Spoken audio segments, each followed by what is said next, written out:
Hey guys, welcome to this week's Money and Investing show where we are tackling the thorny and controversial subject of superannuation. A lot of moving parts in this at the moment and quite a number of revelations as you'll see in the show. I know you're going to like it. See you in the broadcast. Hey guys, welcome to this week's Money and Investing show with me, your host Andrew Baxter, and my rather well-dressed offsider, Mr. Mitchell Laurential. Thank you, Mr. B. You look okay yourself. Thank you very much. And okay, I'll try and raise the bar. Well, look, speaking of raising the bar, let's talk about superannuation today. Something they are trying to raise, which I know got you pretty riled up this morning, pretty angry. We're going to chat about it all. Very important time to be chatting about it too. Absolutely. Superannuation, three big headlines to really consider, and I guess the most topical one right now is the early access to super that we've seen. That ability for people to take $10,000 last tax year and a further $10,000 from their super this year.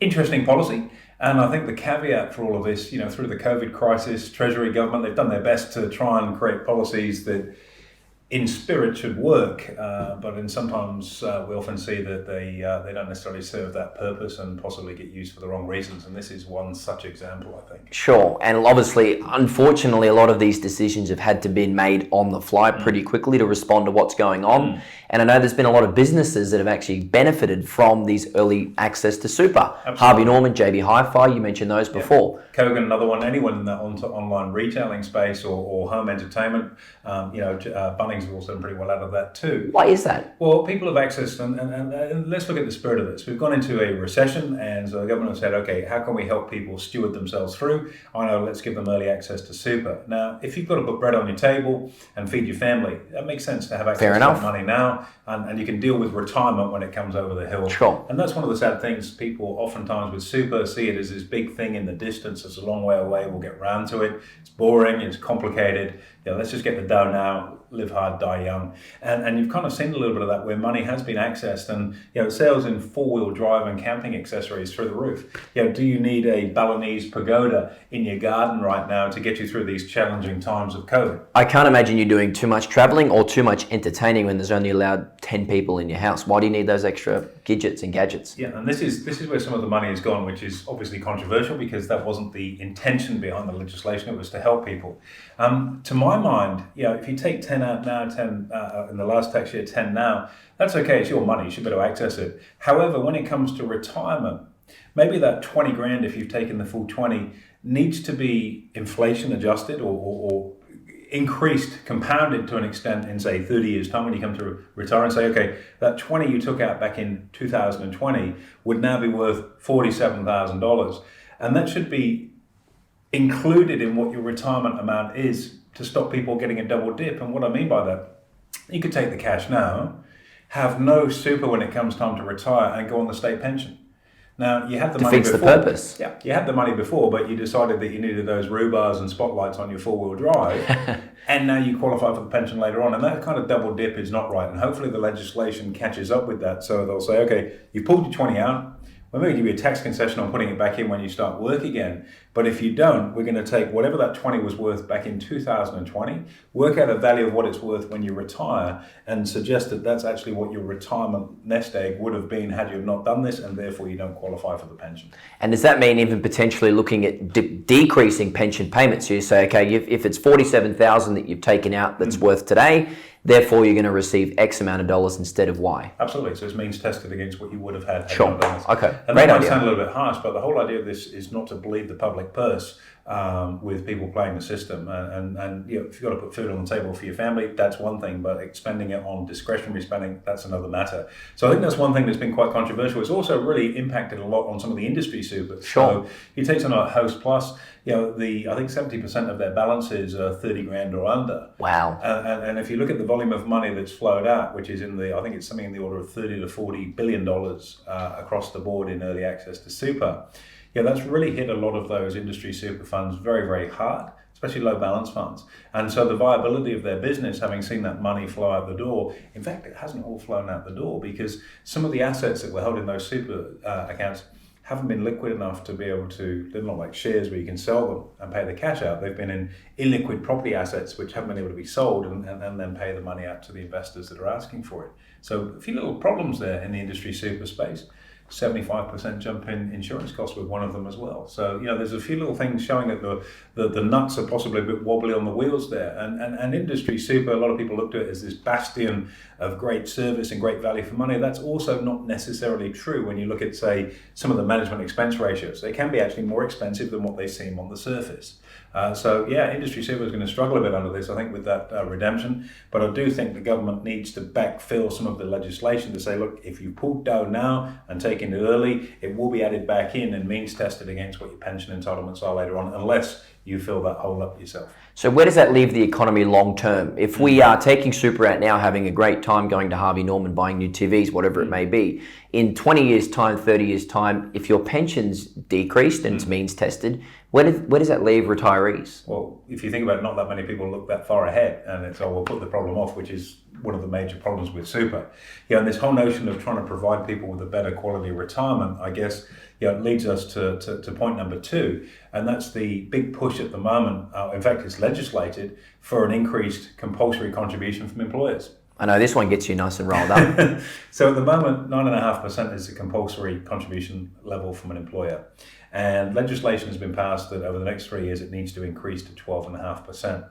Now, the government have come out and said, look, probably not the best time to be enforcing this. Can we just back off? And the Labour Party have been actually quite resolute and gone, no, it's in legislation, it needs to happen, we've got to protect workers' rights, etc. The challenge with this is that we're in a situation where we need as much money in the economy now to keep the wheels turning. And if you take money out of the economy and put it in an investment vehicle like super, where it's not going to be back in the economy again for 20, 30, 40 years, that starvation of money now is not going to let the fire get started, which is exactly what we need. So, it makes a lot of sense to try and delay this. And it opens up a whole can of worms politically, particularly. As an employer, if you think about the whole notion, and I think Paul Keating came out this week and had a few choice comments. Now, Paul Keating, of course, Labour Prime Minister, was the architect of superannuation. The godfather of super. And in its early essence, it was probably a pretty good model. But what was the early model, just for those who don't know? So 9%, 3% paid by the employer, 3% contributed by the employee, and then 3% added in by the government, giving you 9%. It's fair. But now it's 9.5% on the employer. And they're going to try and add an extra 3%. They're trying to add another 3% onto that, which makes it, look, it doesn't sound like it's a lot, but we're in an environment where there's been very, very little wage growth, not just this year, but for the last maybe 2 or 3 years. And that lack of wage growth was why the Australian economy was on track for a recession last year, pre-COVID. You could see mortgage delinquencies, for example, starting to pile up because people weren't getting the pay rise they perhaps felt that they should, or that there was scope to provide. And for small businesses or even bigger businesses, if you're in something like transportation, transport and freight, the margin in transport and freight is very, very thin. It's maybe 3 or 4% on your revenue is actual profit margin. Now, if you've then got to take an extra slice of that into your labour force and increase your payout by another 3%, it doesn't leave a lot there in times that are actually very, very difficult and very, very challenging. Does that mean that less people will be employed, which is totally goes against the grain of what we need? We need more people employed working, and then there's less JobKeeper, there's less stress on the government. Why would they want the result where there's less people employed and more reliance on the government stimulus? I think very sadly what we're seeing through COVID is that massive division of political view and agenda, which doesn't serve anybody. Sometimes you've got to get together and sit down with your arch nemesis and reach a compromise, which no one seems to want to do right now. And you're quite right. If you've got a choice as an employer of paying more into super or having fewer employees, you're probably going to have fewer employees that you can pay better than put more in these difficult times. So you're actually going to increase unemployment. That's not in anyone's interest at all, other than now you've got more job seeker you've got to pay, and you've moved the cost of that person from the private sector, very much onto the government's payroll in the public sector, or in terms of the government purse of benefit, which is just terrible. It makes no sense.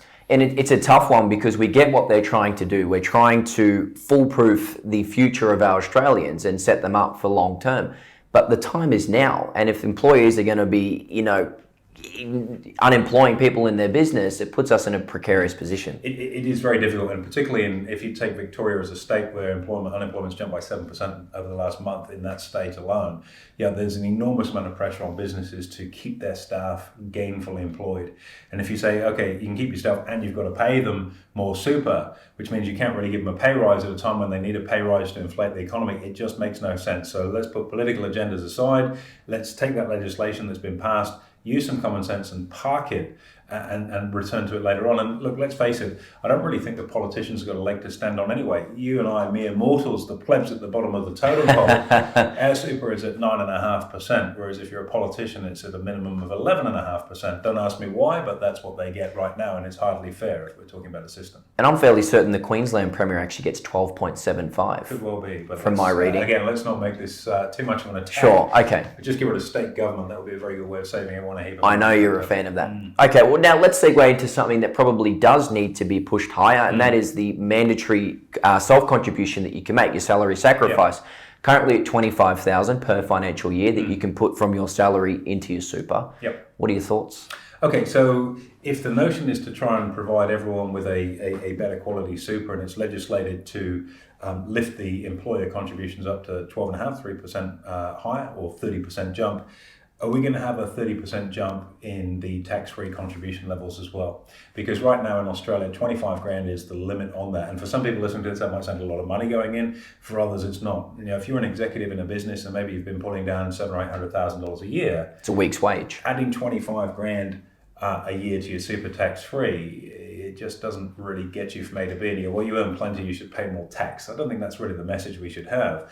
The message should be, let's make it as easy for our people, for our citizens, to be able to contribute more to their super so they can have the dignity of being self-funded, as opposed to being on the government's purse and having to be supported with the state supporting them, government super or the pension.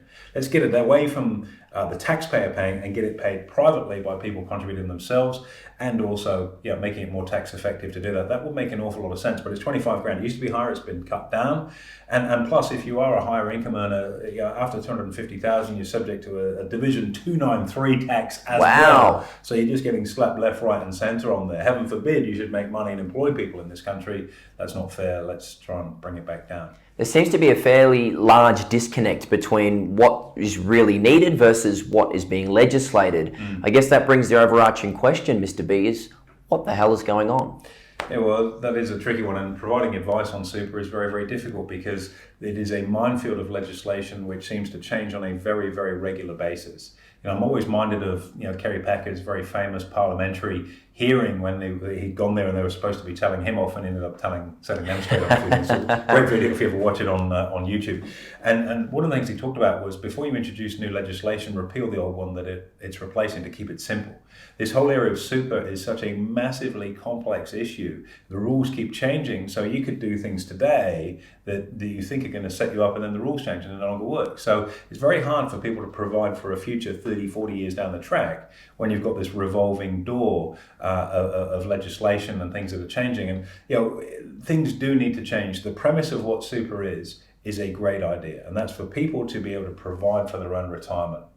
But it's become so bogged down in legislation and compliance that it fails to achieve that objective. And I'll give you a couple of examples of that. Number one, let's get the limit raised. So if you want to put more into your super, you can. Make it tax-free, because you're providing for your retirement so that you don't have to be a burden on the taxpayer later on.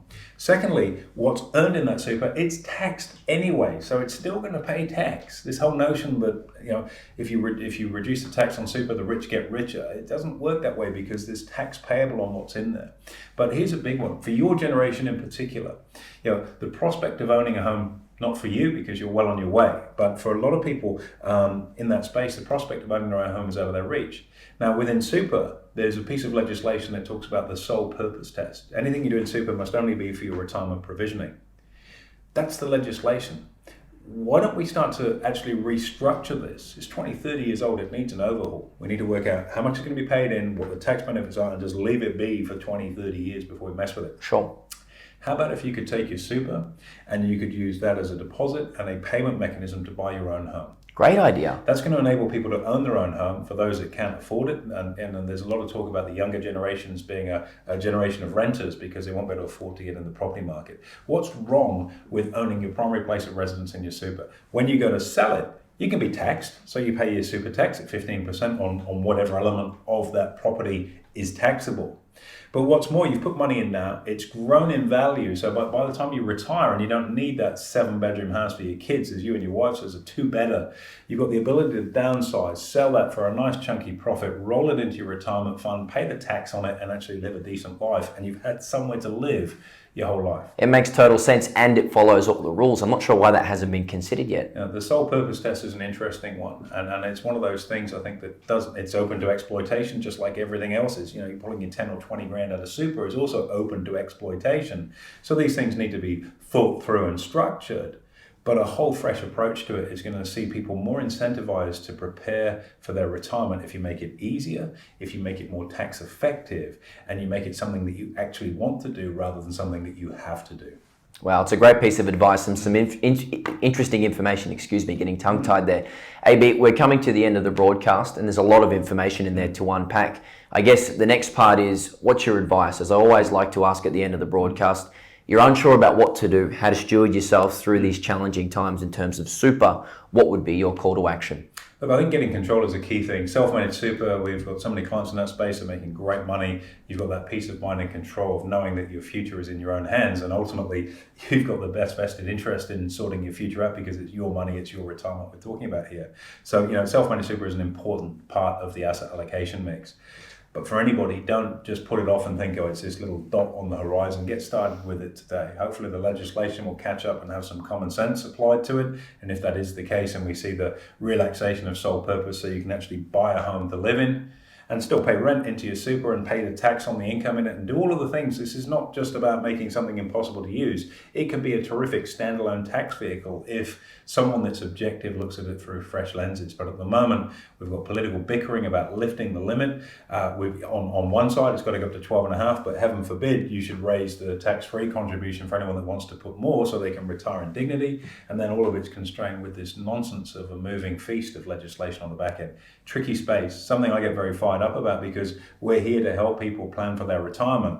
And it's very, very hard to say, here's the plan to get there because where we're going to get you has changed because the legislation is now over here. Actually, no, it's not anymore, it's over here. Actually, no, it's not, it's now here because for some reason, the people that are running the show can't get their act together and just lay out a concrete 30-year plan on where super should be. Indeed, it's hard when the goalposts are moving all the time. But look, great piece of advice, great piece of information. So thank you very much, Mr. B. Absolute pleasure to get your take on this, and I'm sure our viewers will get plenty out of this. Anytime, Mitch. Thanks very much. Well, there you have it, guys. Plenty of controversy. Make sure you give us a review and a rating, and we'll look forward to seeing you on the show next week.